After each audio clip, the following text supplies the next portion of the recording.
Hello friends, आज के इस लेसन में हम बात करेंगे जेईई मेंस के एक बहुत ही इम्पोर्टेंट टॉपिक की, जो कि है मैथमेटिकल रीजनिंग। ये टॉपिक ज़्यादातर बच्चों का वीक रह जाता है क्योंकि इसकी उन्हें प्रैक्टिस नहीं मिल पाती। और ये इम्पोर्टेंट टॉपिक इसलिए है क्योंकि इसका हर साल एक ना एक क्वेश्चन आएगा ही आएगा। इसलिए मैथमेटिकल रीजनिंग को करना बेहद ज़रूरी है क्योंकि ये एक ईजी टॉपिक है और इसके 4 मार्क्स हम ऐसे ही नहीं छोड़ सकते। अगर हम इसे 2 से 3 घंटे भी दे दें तो इसकी हम प्रॉपर प्रैक्टिस के साथ इसके हर क्वेश्चन को हम सॉल्व कर सकते हैं। तो आइए फ्रेंड्स, शुरू करते हैं इस टॉपिक को, जो कि है मैथमेटिकल रीजनिंग। तो फ्रेंड्स, मैथमेटिकल रीजनिंग इस टॉपिक की में हम सबसे पहले तो यहाँ पे पढ़ेंगे टाइप्स ऑफ सेंटेंसेस के बारे में। फिर हम जानेंगे कि सेंटेंस और स्टेटमेंट में क्या डिफरेंस होता है। तो आइए फ्रेंड्स, शुरू करते हैं आज के इस लेसन को। तो फ्रेंड्स, अगर हम बात करें टाइप्स ऑफ सेंटेंसेस की, तो सेंटेंसेस हमारे पास अभी 3 टाइप के होते हैं जनरली। पहला, इम्पेरेटिव सेंटेंस। इम्पेरेटिव सेंटेंस क्या होता है? इम्पेरेटिव सेंटेंस वो सेंटेंस होता है जो कि एक्सप्रेस करता है रिक्वेस्ट को या कमांड को। मतलब जैसे कि हम किसी से रिक्वेस्ट करते हैं कि प्लीज़ गिव मी वाटर। यहाँ पे हम क्या बोल रहे हैं? सामने वाले बंदे से हम रिक्वेस्ट कर रहे हैं कि प्लीज़ मुझे पानी दे दो। तो ये रिक्वेस्ट हुआ।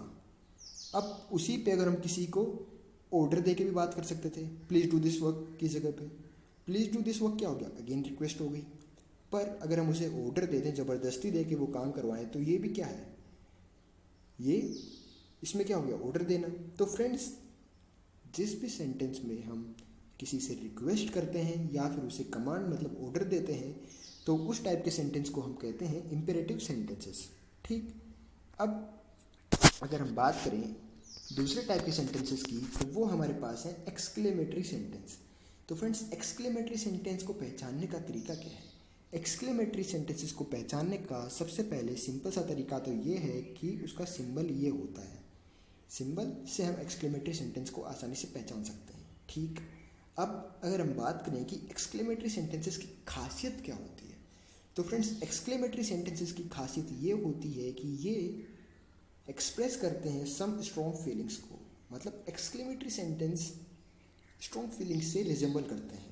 जैसे कि हम किसी सुंदर चीज़ को देख के बोलते हैं, वाह क्या चीज़ है, कितनी सुंदर चीज़ है। तो वाह के बाद ये सिंबल आएगा क्योंकि एक स्ट्रॉन्ग फीलिंग है कि वाह मतलब बहुत ज़्यादा सुंदर। ठीक। ऐसे ही हम किसी चीज़ को चौंक के बोलते हैं, ओह माय गॉड ये क्या है। तो ओह माय गॉड के बाद भी आप देखते हैं कि हर बार ये सिंबल आता है। क्यों? क्योंकि ये एक्सक्लेमेटरी सेंटेंस है। एक्सक्लेमेटरी सेंटेंस का पहचानने का सिंपल तरीका यही है कि वो एक तो स्ट्रॉन्ग फीलिंग्स को रिप्रेजेंट करेगा और दूसरी चीज़ उसका सिंबल हमारे पास पहचानने के लिए सबसे बड़ा काम करेगा। ठीक। अब अगर हम बात करें तीसरे टाइप के सेंटेंस की, तो तीसरा टाइप के सेंटेंस जो हमारे पास आते हैं वो है हमारे पास इंट्रोगेटिव सेंटेंस। अब इंट्रोगेटिव सेंटेंस तो आप नाम से समझ गए होंगे कि इंट्रोगेटिव मतलब इंट्रोगेशन हो रही है। तो इंट्रोगेशन में क्या होगा? सवाल पूछे जाएंगे।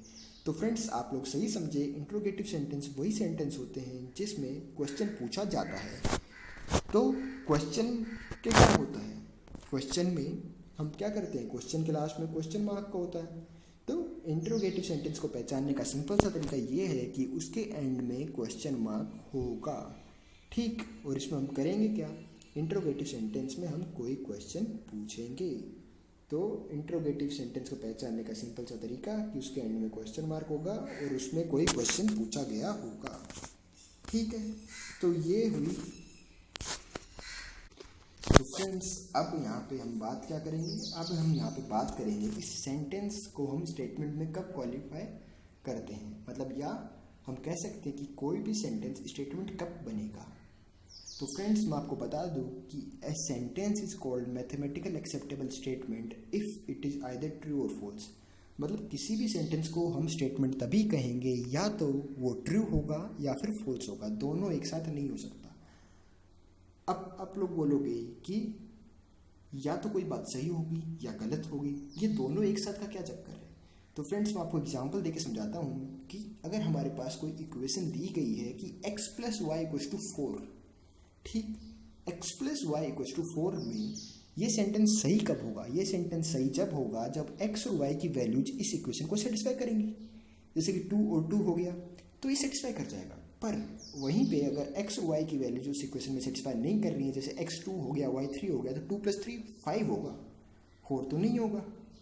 तो क्या हुआ, एक साथ हम उस सेंटेंस को अलग अलग केसेस में उसको सही भी साबित कर सकते हैं और उससे गलत भी बोल सकते हैं, कह सकते हैं ना। तो इस टाइप के सेंटेंस को हम स्टेटमेंट नहीं बोलेंगे। क्यों? क्योंकि एक सही भी है और कभी गलत भी हो सकते हैं। तो स्टेटमेंट की खासियत क्या है? या तो वो ट्रू होगा या फॉल्स होगा। तो अब अगर हमें पहले से पता हुआ है कि हमारे पास ये एक स्टेटमेंट है, तो स्टेटमेंट का नाम सुनते ही हम बोलेंगे कि या तो वो ट्रू होगा या फॉल्स होगा। क्यों? क्योंकि कोई सेंटेंस स्टेटमेंट तभी ना बनता है जब या वो ट्रू हो या फिर फॉल्स हो, ठीक।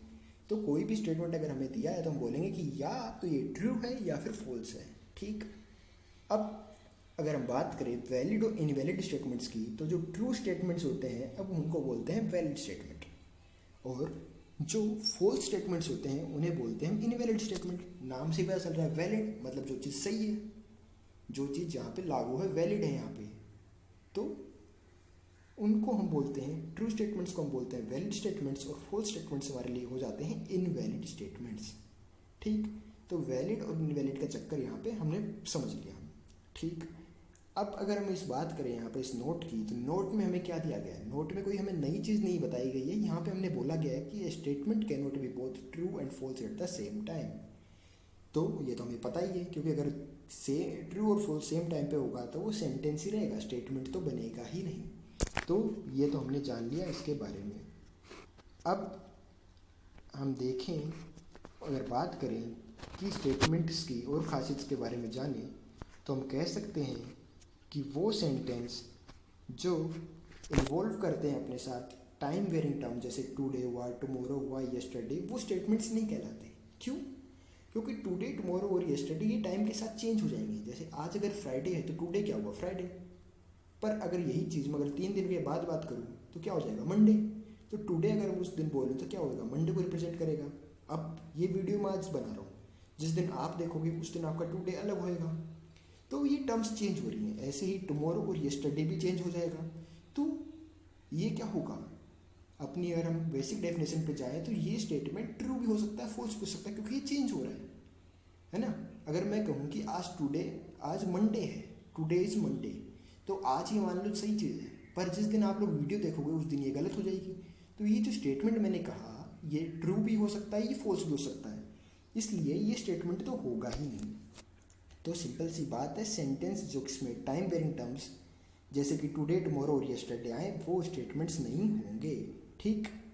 अब अगर हम बात करें उन सेंटेंस की जो हमने स्टार्टिंग में पढ़े इस लेसन के, कि इम्पेरेटिव सेंटेंस, वो सेंटेंस जो कि रिक्वेस्ट या कमांड देते हैं, तो वो सेंटेंस भी स्टेटमेंट्स नहीं होंगे, ठीक। याद रखने वाली चीज़ है कि इम्पेरेटिव सेंटेंस भी हमारे स्टेटमेंट्स में कंसिडर नहीं होंगे। वहीं पे अगर हम बात करें एक्सक्लेमेटरी सेंटेंस, वो सेंटेंस जो स्ट्रॉन्ग फीलिंग्स को रिप्रेजेंट करते हैं, तो वो भी हमारे स्टेटमेंट्स नहीं होंगे। और अगर हम बात करें इंट्रोगेटिव सेंटेंस की, मतलब वो सेंटेंस जिसमें हम क्वेश्चन पूछते हैं या कोई क्वेश्चन पूछा जाता है, तो वो भी स्टेटमेंट्स नहीं होंगे। तो अभी तक हमने स्टेटमेंट्स के बारे में क्या जाना कि स्टेटमेंट्स या तो ट्रू होगा या फॉल्स होगा, दोनों एक साथ नहीं हो सकता। दूसरी चीज़ हमने जानी कि टाइम वेरिंग टर्म्स अगर किसी सेंटेंस में है तो वो स्टेटमेंट नहीं बन सकता, ठीक। और साथ ही में हमने जाना कि इंपेरेटिव सेंटेंस, एक्सक्लेमेटरी सेंटेंस और इंट्रोगेटिव सेंटेंस स्टेटमेंट्स नहीं होते हैं।